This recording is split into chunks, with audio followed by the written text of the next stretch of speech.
Coffee, grunge music, and of course rain, and we're definitely going to get a heavy dose of the last of those three here tonight as you look inside a wet and wild CenturyLink field.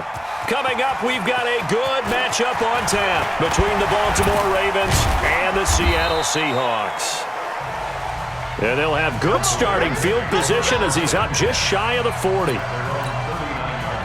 So from the 39 now, they'll come up on a 1st and 10. Jackson. It's brought in here by Willie Snead. And taking it across midfield and inside the 45. 19 yards right off the bat. And a quick 1st down. Now Jackson on 1st down. Snead's got it. And past the 35, he'll be dropped a yard or two shy of the 30. 10 yards there, good enough for a Raven 1st down.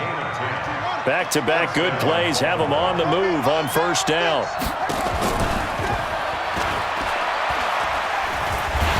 And the second wave of tacklers is going to get him as they stop him behind the line. We're scoreless after one.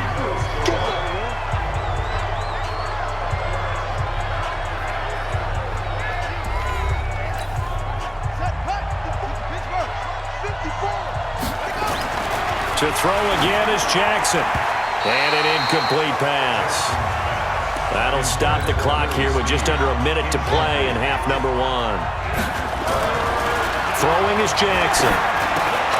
Open man is the tight end, Nick Boyle. And inside the 20 before he's brought down.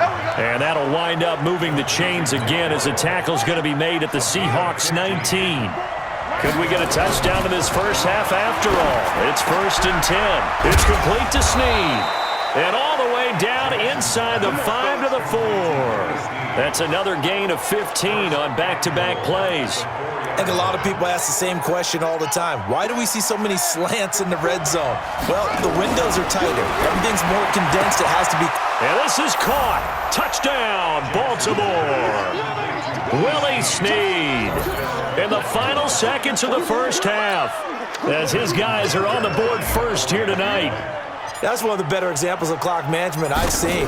Whittled it all the way down just about and still put the ball in the end zone. Yeah, just a methodical drive and something really to take into the lockers here.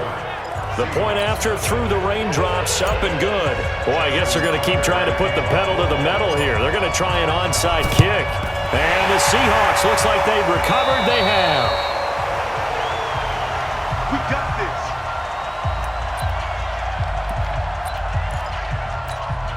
So on is Jason Myers. He's hit from as long as 58 in his career. This was the old NFL record distance for decades, a 63-yard attempt.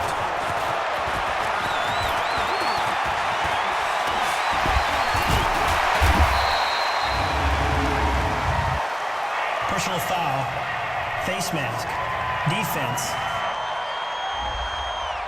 So that flag will cost him 15. Due to time constraints, we move you forward in today's broadcast to the beginning of the third quarter.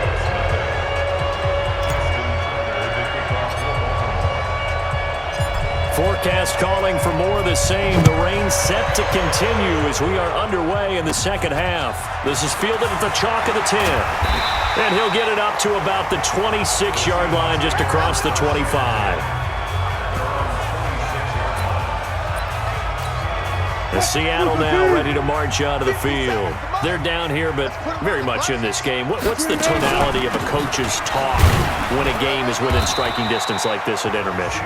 Typically, what they're doing is emphasizing the things that went well in the first half and wanting more of that. Sure, you've got to go over some of the errors and clean up some things because there's a reason you're down. But overall, I think they want to stay positive, stay up with this team. We're just starting the second half, and we've got the football. Let's go ahead and punch it in, and then we'll take it from there. See how that recipe works. From the gun on 3rd down, Wilson. And the throw there going to be incomplete. It appears they're going to come up empty on this first drive of the second half, still down by that slim margin. Yeah, and that's okay. You know, when you sit and analyze it, they're not happy about what happened, having to go to the bench. But this gives them a chance to let their defense do some work while they on the sidelines go over what they're doing offensively and formulate a proper plan. Jackson and the Ravens come up now 1st and 10 at their own 14-yard line. Now it's Jackson going right side here, and that's complete. Now the defense going to use the first of their timeouts. That'll leave them with 2 remaining. We'll be back after this.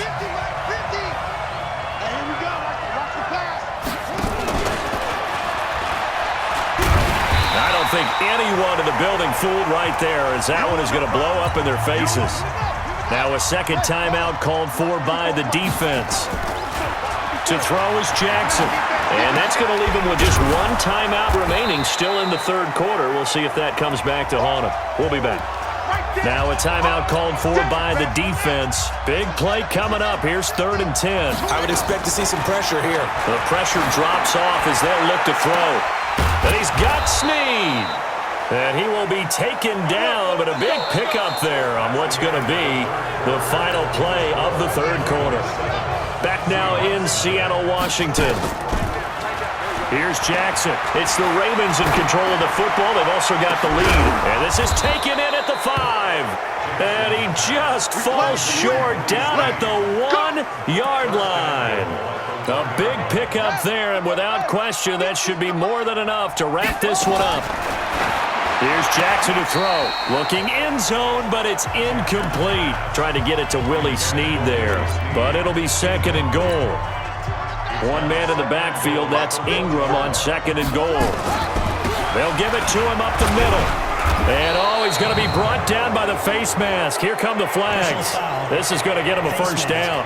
Defense. Wow, a personal foul at this stage in the 4th.